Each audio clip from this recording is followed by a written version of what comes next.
guys, welcome back to my channel. It's Sharifa Lawson, your property management expert, and today we're going to be going into reviews, how to get those review ratings up and what not to do. All right, so stay tuned.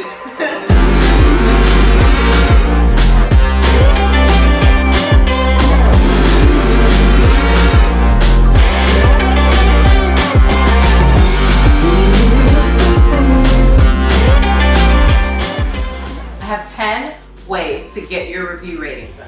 Number 1, set clear goals. Calculate the number of 5-star reviews you need to get to your goal, and then challenge your team based on that goal, okay? So set your goals, which leads us to number 2, incentivize your team. Getting reviews is very simple, but it doesn't mean that it's easy. And when you're in property management and you already have so many things to take care of, it can be a little frustrating to have someone constantly telling you to get your review ratings up.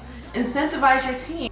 Bonuses or something of the sort. Hey, make it a contest. But you can say, hey, the team with the highest number of 5-star reviews gained this month will get a free lunch or whatever it is, whatever you want to do. Number 3, this should be really obvious, but just ask, okay? I've been to so many properties and companies who are like, our review ratings suck, da da da, and then you look into their ratings and they haven't had a review since 2019, and it's kind of like, what are you doing? Like, just ask people to write reviews. At least you're not getting negative reviews, right?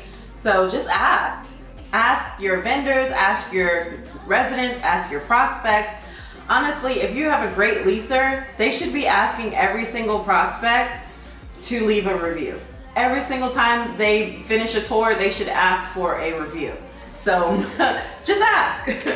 Number 4, be aware. If you haven't set up your notifications yet, you need to go ahead and get those arranged and get your alerts coming in so that you're aware when any review comes in, whether it's positive, negative, whatever. Number 5, be mindful of how you respond to negative reviews. This one's a tough one sometimes. You know, we often want to go to bat or defend our team. We have to stay professional. When you respond to a negative review, you want to do so in a way that lets the person know that you've heard them, that their opinion does matter, and that you are working to rectify the situation while also upholding the standards of your brand and reputation.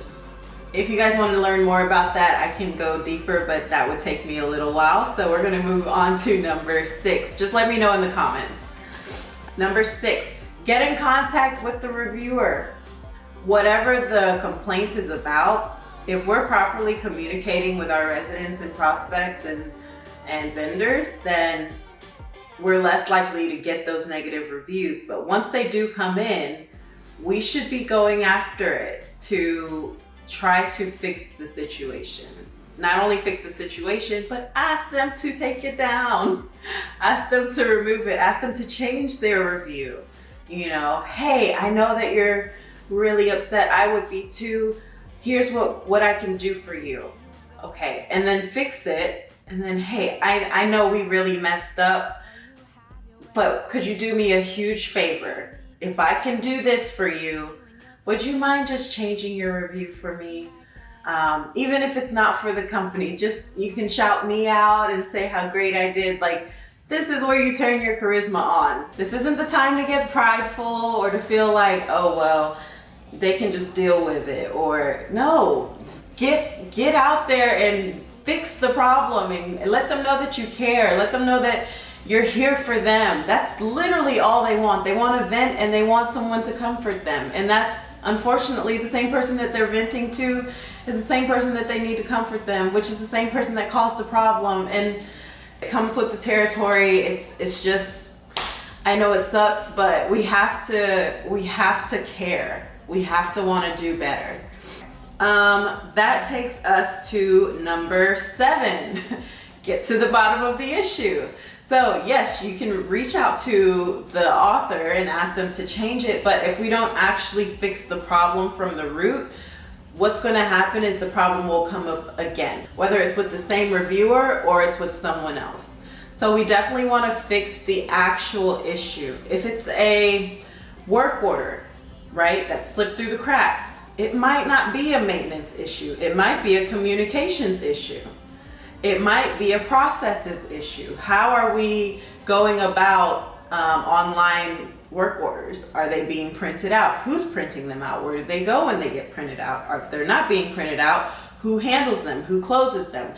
There should be a proper system. And so getting to the bottom of the issue doesn't mean looking at each individual review as an individual. It's looking at that review to say, okay, this happened one time, we don't make the same mistake again. How do we fix this for good so that it never occurs again? So even though it looks like maintenance, it could be communications, it could be processes, it could be a lack of follow through, it could be a lack of follow up. You know, it could have been anything, right? It could be items are on hold, but we didn't notify the resident. We have to fix the actual problems in our system versus looking at each review as an individual review. That one was for free. Let's see. Inspect what you expect. Okay, so if you're going to set goals with your reviews, you have to check your reviews and you have to follow up with the team and you have to look at the reviews and you have to, you know, actually hold them accountable. You can't expect reviews to go up just by you sending an email that says, hey, our reviews look horrible, or hey, we need more positive reviews. On that same note, if you set a goal and your team kills it, right? But then the following week you are nowhere to be found, they might still get some reviews. But what's going to happen is you're going to see a spike in positive reviews, and then there's going to be no more asking for reviews, and it's just going to fizzle out because no one's watching, no one's paying attention, right? So if you ask for reviews, you have to remain consistent, because setting a goal for a month and then stopping isn't going to get you where you want to go. Number 9, provide a venting space. Okay, most people that post reviews are just wanting to vent. Typically you're going to see negative reviews posted more than positive, unless you have a rock star team or a team that's constantly asking for positive reviews. Don't allow someone to leave your leasing office upset. They might not like what the outcome was, but if they're literally upset, like they're angry, that's not a good sign. Let them vent, whether it's in person, whether it's a review box in your office, whether it's surveys that you're sending them. They need to vent, because if not, they're going to do it publicly and it's going to be online under reviews, and that's really going to hurt your reputation, your demand, and your occupancy. And number 10, this is probably the biggest game changer out there. Hire a review management company, okay? TLM does offer review management services that include basically all of these, right? Hire a review management company. It's really a no-brainer when you think about it, the amount of time that goes into it. And if you can really get to the bottom of things and fix things, why wouldn't you? Alrighty, that's all I have. I will see you all next week.